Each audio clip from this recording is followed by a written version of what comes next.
Hello, I'm Sheryl McCarthy of the City University of New York. Welcome to One-to-One. What is more fundamental to human beings than communication, both spoken and written? Yet, in spite of their proficiency with computers, cell phones, and all kinds of social media, many of the city's young people can't write very well.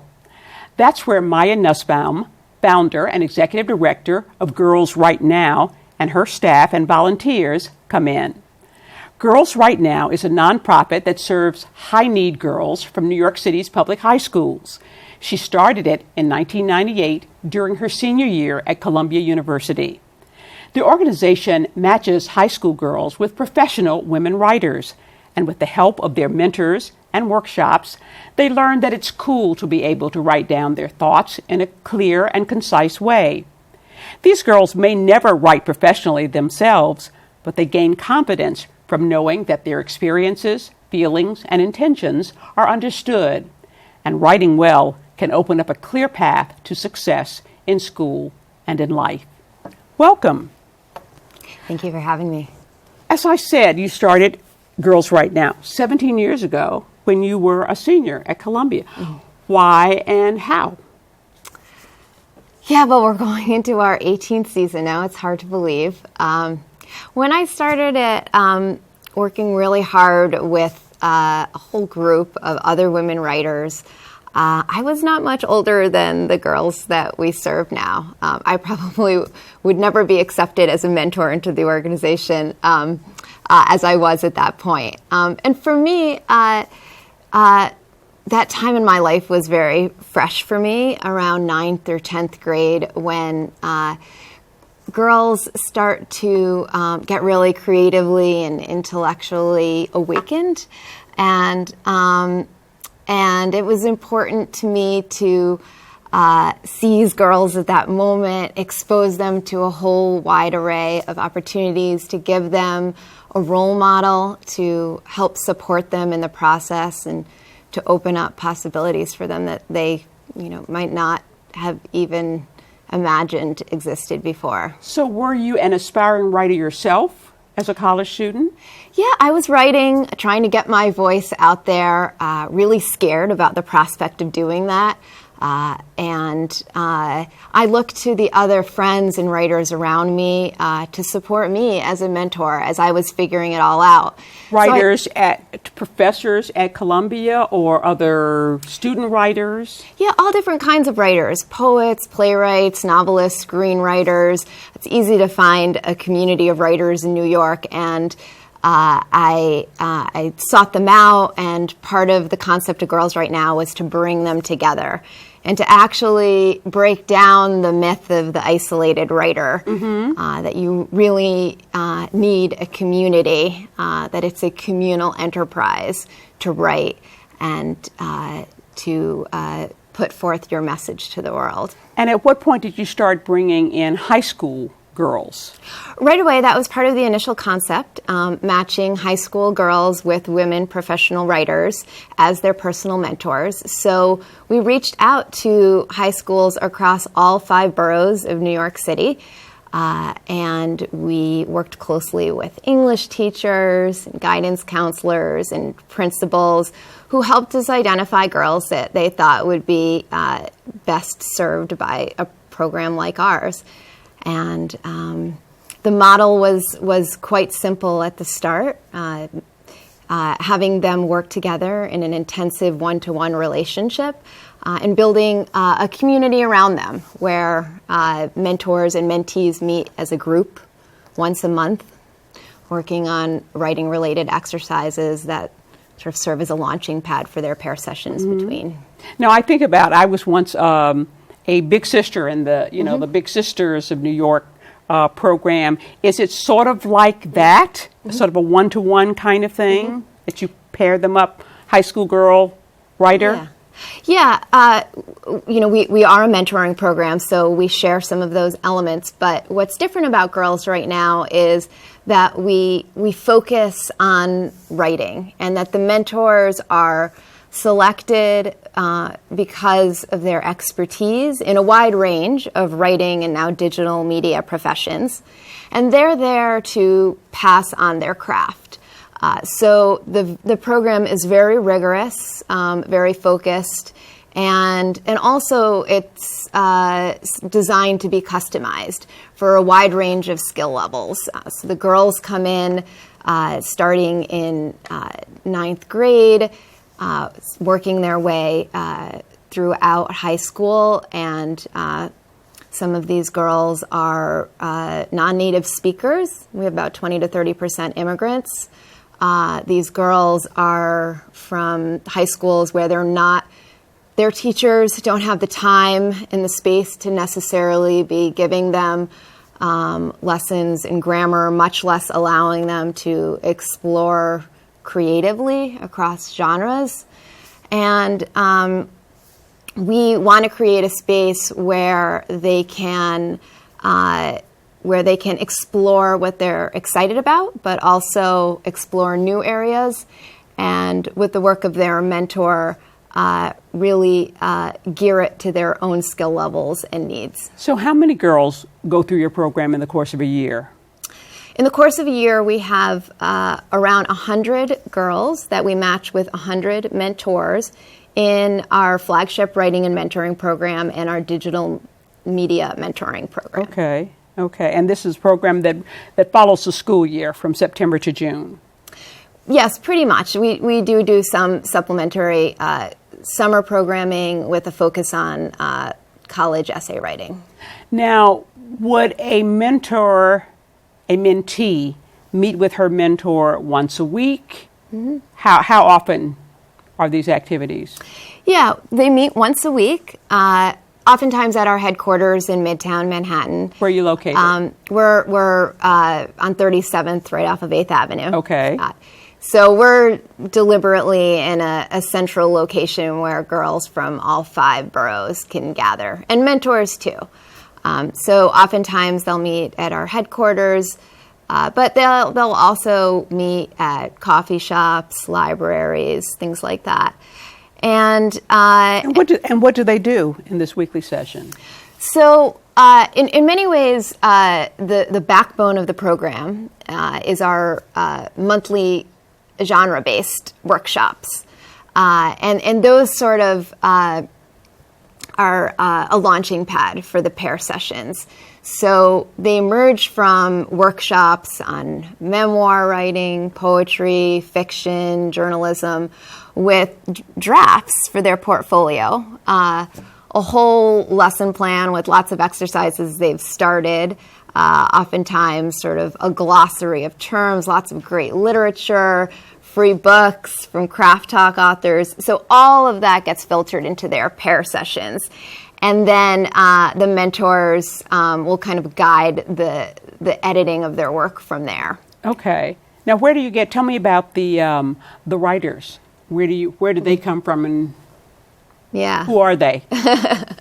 Yeah. They're an amazing, dedicated group of talented writers. They are professors, they're editors, they're fiction writers, they're TV producers. They run the gamut. And we recruit aggressively throughout all of the places that writers live and work, from MFA and journalism programs to the writers' room to publishing houses, and a lot through word of mouth. Mm-hmm. And we have wait lists for our mentors and our mentees, oftentimes double or triple the size of what we can serve. So we're highly selective in the process, and yet we're always looking for the best mentors and the mentees that we can help the most in the program. Now, the girls, do they come, are they girls who have a particular interest in writing, or do they come because their teachers feel that the writing program can help them in some way? Mm-hmm. Who are they? Yeah, they are usually trying to find their voice, just like the mentors were when they were that age. And that can look like a lot of different things. So we have a pretty involved application process where we're trying to get as much information as we can about them. We're not looking for the best writers necessarily, or the straight A students. We want girls who really will need and benefit from the services that we provide. As I mentioned, the English teachers and guidance counselors oftentimes will help direct us to the girls. But we're also looking for girls who may not even know yet that they're writers, may not identify yet as writers. And, they're a little harder to find. So we try to do some creative and sort of aggressive outreach strategies to, really bring those girls to the table who just otherwise, might not have a shot. Right. Now, maybe a year or so ago, I interviewed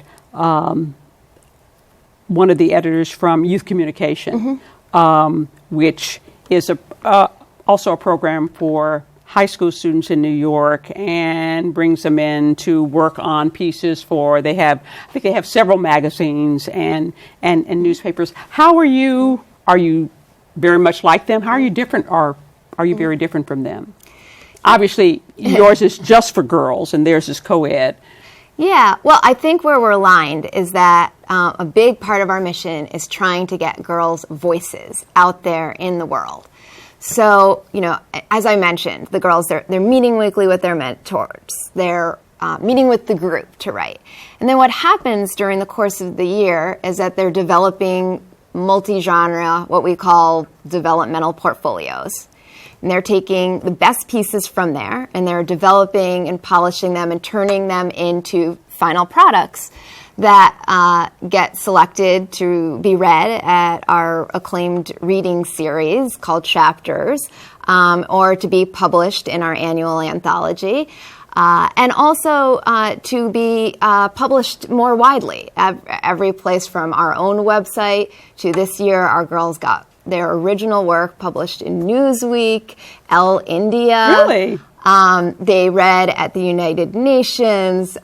We've gone to the White House. So these girls are sharing their voices on not just a national, but even an international platform. And Girls Right Now is there to give them the confidence and the skills to help them do that. Okay. We're going to take a short break, and then we'll be back with more with Maya Nussbaum after the following message.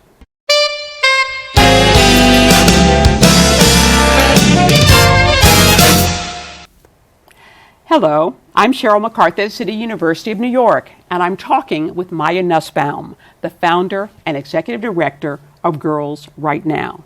So who funds your program?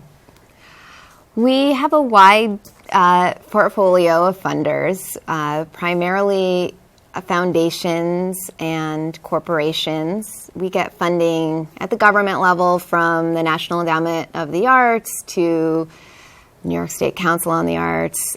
We are part of a major city initiative called the citywide Stars Girls Initiative, which is a $1 million grant from the City Council to support girl-focused organizations, and we're one of 6 in that network. So that's funding from the city level. And we have a really strong network of individual donors that comes from working really closely with our board of directors and the wide-ranging volunteers in our network. Okay, but I gather most of the people who do it's a big program of volunteers who are really guiding the... We have over 200 volunteers working at a very high level for us on an annual basis. Mm-hmm. Everything from mentoring to curriculum teams to our college prep panel and therapy panel to our fundraising and marketing committees and, as I mentioned, our board of directors. Okay. Now, you have 2 distinct writing programs. One's the writing and mentoring, and then you have the digital mentoring program. How are the 2 different? Well, they're both based on a lot of the same principles of bringing together writers to support each other and giving them the skills that they need. But around 2011, we started really experimenting with what digital media means to writers. And we couldn't ignore the fact that it was crucial to the way that we all operate as citizens, much less as writers. And we felt an obligation to address that head on, as uncomfortable as it was for some of the writers in our community who were traditional writers right. Struggling at a time when the publishing and media landscape was really shifting. But we saw it as an opportunity to really explore what that looks like and to make our girls leaders in that process, giving them what they need to sort of define the 21st century workforce. So the digital writing, does it focus not just on writing, but also on video and that kind of thing? Because I know a lot of digital stuff does. Yeah. In the digital program, in some way, although we created this separate program called the digital program, our overarching goal now is to kind of break down what we think is an artificial wall between analog and digital writing, because now the two work so closely together.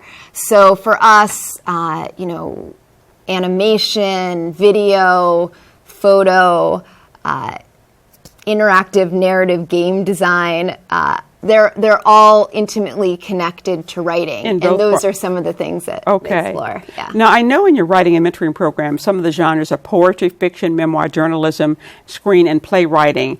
And you have workshops for all of those. Mm-hmm. Is every girl who is in the program expected to do some poetry, some fiction, some memoir, some journalism, or do they generally pick one and stick with that? Yeah, part of the beauty of the program is that they get to kind of do a blend. So we have girls who come into the program saying, I only write poetry. And we do expect them to play around with prose in the op-ed writing workshop, or to, start adapting a screenplay in another workshop. And through that process, they discover, actually, maybe I'm a playwright. And so they might come out the other side a different kind of writer than they ever expected. And by the same token, the mentors who are sitting right there with them, modeling writing next to the girls, they also get the chance to surprise themselves. Okay. So all of the girls get to... And I assume are required to try different forms of writing. Yes. But they can also take something that they really love and do a deep dive. Okay. So what's the goal of the program, ultimately? We want to give girls the confidence that they need to put their voices out there in the world. And we want to... And that might... look like, what does it mean to talk to another person one-to-one? What does it mean to raise your hand in a workshop and share a piece of writing? Or what does it mean to stand on a stage in front of an audience of hundreds and put your heart out there?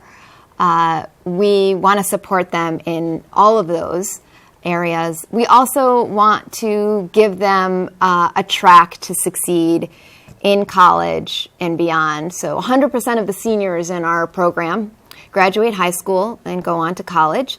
And we're developing more programming now to support them, even beyond, and help make sure that they have exciting career paths, many times in writing and many times beyond. Is a lot of their writing about telling their own personal stories? Mm-hmm. Do you have a lot of that, or?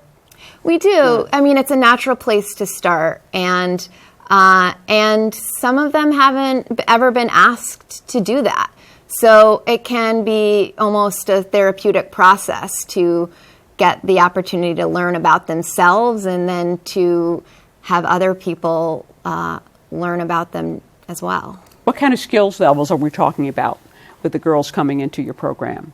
There's a wide range. Some of them are just still grappling with the English language. They might not be non-native speakers. And then on the other end of the spectrum, we have some, highly sophisticated writers that are already, taking a stab at their first novel. Now, I teach college, and I teach journalism. Unfortunately, run into a number of students who you wonder if what they have been doing in English classes, in grades 1 through 12. And I hear that they no longer teach grammar anymore, that they no longer teach spelling or sentence structure. I mean, what are they doing in English classes these days? I don't know. They're having a hard time. It's tough in the classroom. It's tough for the students. It's tough for the teachers. So that is where Girls Right Now comes in as an after-school enrichment program, trying to pick up where the schools leave off and trying to support them, We are keenly aware of the challenges that they face when they head off to college, and we want to try to equip them as best we can with and the why skills. Is that? Is it that, the public schools just aren't teaching these skills anymore? I mean, what's sometimes they're not, and sometimes they just don't have a lot of time to do much of it, or they might not have the approach to get kids excited about it. There's just a lot of pressures in the classroom these days, and a lot of focus on standardized tests, and sometimes that's not the best way to break through. And again, that's where Girls Right Now comes in. Your readings, how often are they, and is every girl required to participate, read her own stuff publicly? Yeah, they are. It's one of their requirements. And we have a series each spring of 4 readings. It's called Chapters, and we do it at major cultural institutions throughout the city. We've done it at most of the major universities, in the last few years at Scholastic, and hundreds of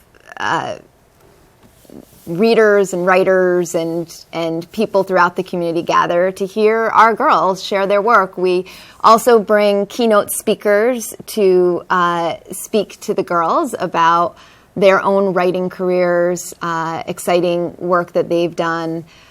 We've had just an amazing group of speakers, from Chimamanda Adichie to Christina Baker Klein, to the young adult writer Gail Foreman. It's been a really great opportunity for us to bring writers into the network and for girls to see real life role models pave the path for them. And every one of your girls gets her works published. Is that in your anthologies? Correct. Get something published Yes. in your anthologies. Now, do your digital girls in the digital program, is there a digital anthology, or are they both print anthology? How does every year we experiment with what publishing work means in the digital program. So we've done a multimedia website to showcase the girls' work. Oftentimes that goes along with an annual exhibition of their work, which is their own sort of presentation of their digital media project. We've done an analog print book, again, sort of with a nod to breaking down the boundaries between writing as a digital and analog form. So I think we'll continue to express the digital work in different ways as the platforms shift and change. Have any of your graduates, and this is a 4-year program, girls can stay in it for 4 years. They can. Do they normally, or is it? A lot of the girls do, Okay. and they don't all start as freshmen. So, but a lot of the girls will continue once they begin. Have any of them gone on to become professional writers or journalists? Yeah, they have, and they're succeeding out there in a really tough climate. We've also had mentees now come back to be mentors with us, and that's been really gratifying. It's interesting. You started this program in your senior year of college, and you're still running it 18 years later. You've really created your own job. Yeah. Yeah. Do you write yourself personally, or? I do, but a lot of my writing right now is focused on supporting the organization. That's definitely where my energies go. We've got 1 minute left. Any particular goals for the program going forward? Yeah, we're just wrapping up an intensive one-year strategic planning process. So we're looking ahead for the next 3 to 5 years. And we're really excited about doubling our numbers, about really enhancing our services to focus on mentoring and college prep in particular, and to really extend the reach of our services. I mentioned we want to continue serving girls once they head off to college and make sure that we're supporting them in their careers and beyond. It's amazing. Almost every week I hear about some other group that's doing really great work, some other nonprofit that's doing really great work and interesting work and needed work in the city, and this is a new one. Well, I'm really glad to have the opportunity to talk about it here. Thank you so much. Okay. We're out of time. If you'd like to get involved with Girls Right Now, you can visit their website at girlsrightnow.org. For the City University of New York and One to One, I'm Sheryl McCarthy.